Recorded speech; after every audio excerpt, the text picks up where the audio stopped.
What's up, fellow polymaths? In this video of the Java Fundamental tutorial, we'll be going over regular expressions. Regular expressions, or RegEx for short, are a sequence of characters that enable you to search for a pattern. Generally, it is used to find specific data in text. Regular expressions can be a single character or a more complicated pattern. Regular expressions can be used to perform many types of text search as well as replacement operations. The java.util.regex package is used to work with regular expressions. The package includes the following classes: pattern class, which defines a pattern that will be used in searching for text, and the matcher class, used to search for the pattern. For regular expression patterns, the first parameter of the pattern.compile method is the pattern. This method describes what's being searched for. The square brackets are used to find a range of characters, and we'll be going over more of this in the code. With regular expressions, there's different types of meta characters that allow you to find matches in specific text, such as the /lowercase w, which matches word characters, the /uppercase w, which matches non-word characters, the /d, which matches digits, which is equivalent to from 0 to 9, the /uppercase d, which matches the non-digits, and so on. Quantifiers are basically regular expressions that check for the number of occurrences or sequences of a specific character. So for example, the plus would match any string that contains at least one of the characters. The asterisk matches any string that contains 0 or more occurrences. The question mark matches any string that contains 0 or 1 occurrence. The x in the angle brackets matches any string that contains a sequence of the x characters. The x comma y matches any string that contains a sequence from x to y, and these are numbers, by the way. And the x comma matches any string that contains a sequence of at least one of the x's, so basically from 1 to whatever. So just a little bit more on regular expressions before we go into the code. If your expression needs to search for one of the special characters, you can use a backslash to escape them. In Java, backslashes and strings need to be escaped themselves, so 2 backslashes are needed to escape special characters. For example, to search for one or more question marks, you can use the following, which is 2 backslashes followed by a question mark. So remember earlier videos of the Java Fundamental tutorial, we talked about escape characters and how there are certain characters that might need to be escaped using the more than one of the characters. So this is an example. So now that we have a bit more information on regular expressions, let's go into the code and try it out. So we're in the main class right now, and one example we can use is utilizing the matcher and pattern classes to determine if there's a match based on a string that we pass in. So first, I'll create objects for the pattern class and the matcher class.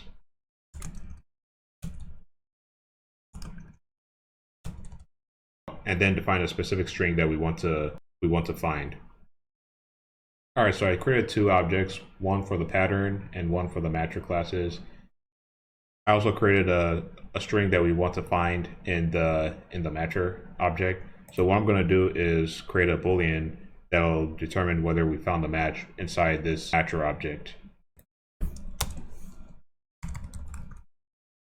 All right, so I created the boolean. We're calling the find method from the matcher class, and we're going to output a print line whether we find a match or not. So let's run the code, and I'll show you what's going on. All right, we got to the console and it says that we found a match. So let's explain what's happening. So first we define these 2 objects. One's from the pattern class and one from the matcher class.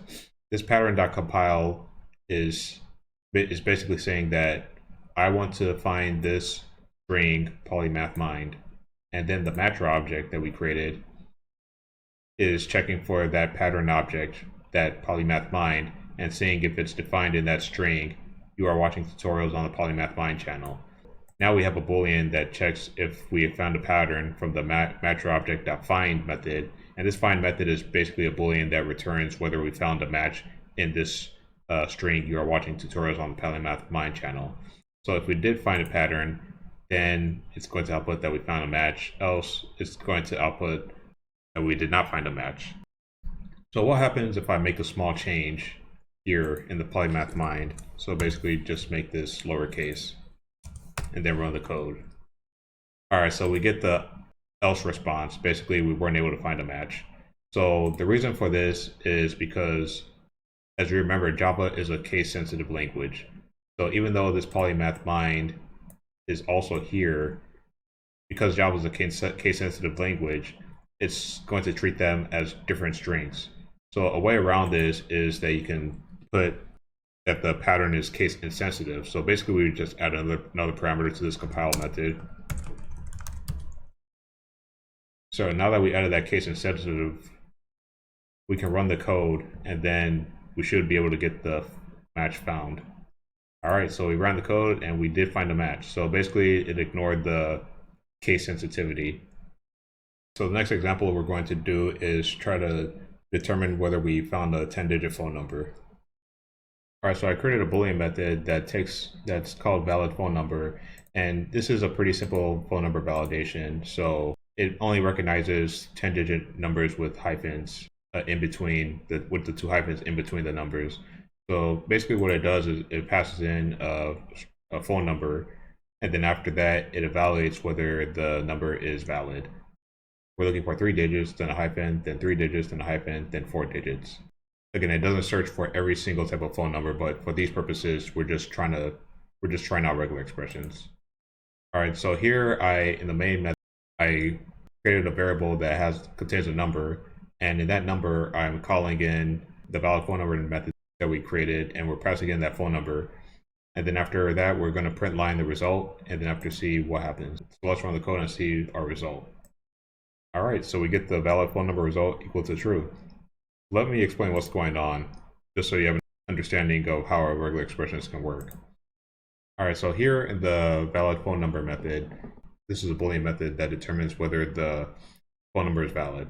So we pass in a string phone number, and then on line 30, we have our pattern. We have our regular expression pattern. So basically right here, this part, the first part is where basically it needs to contain 3 digits, and then it needs to be a hyphen in between. And then after that, we have the 2 backslashes, and then checking for 3 digits again, and then a hyphen in between the number, and then the 2 backslashes, and then the 4 digits. So then after that, similar to what we did before with finding the string in the pattern, so we're defining a pattern object, and then after we're passing in that pattern regular expression that we made for the phone number, and then we're also defining a matcher object as well, and then we're passing in that phone number from the pattern object, and then we're calling that find method from the matcher object, and then we're turning that Boolean value from the method. So that's a simple example of how regular expressions can work. You can use regular expressions for many different things, such as validating emails, validating websites, and so on. They have many uses, and I would suggest that you try some on your own just to become more acclimated with them. All right, here's our assignment for this topic. Number 1, name a benefit of utilizing regular expressions. Number 2, what are 2 classes that are used for regular expressions? Number 3, what does the \d represent? Number 4, what does the \w represent? Number 5, write a program that uses a regular expression to determine a valid 10-digit phone number. If this video was of any value to you, then please leave a like, comment, share, and subscribe. Thanks for watching, and I'll see you later.